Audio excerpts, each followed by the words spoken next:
নেতার মৃত্যুতে আরও লৌহ কঠিন হয়ে উঠেছে ইরান, যেন নরকের দুয়ার খুলে দিয়েছে। মধ্যপ্রাচ্যের সবগুলো দেশে আঘাত হেনেছে ইরান।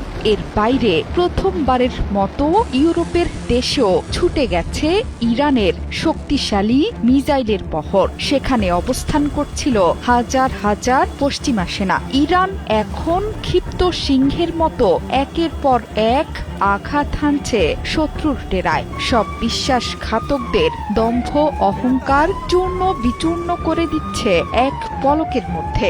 ইরান জুড়ে চলছে শোকের মাতম। প্রিয় নেতাকে হারিয়েও থেমে নেই আয়াতুল্লাহ আলী বাহিনীর IRGC বাহিনী। সাইপ্রাসে 2টো মিসাইল নিক্ষেপ করেছে তেহরান। এর বাইরে দিনভর মিসাইল ড্রোনে উত্তপ্ত হয়ে উঠেছে মধ্যপ্রাচ্যের প্রায় সব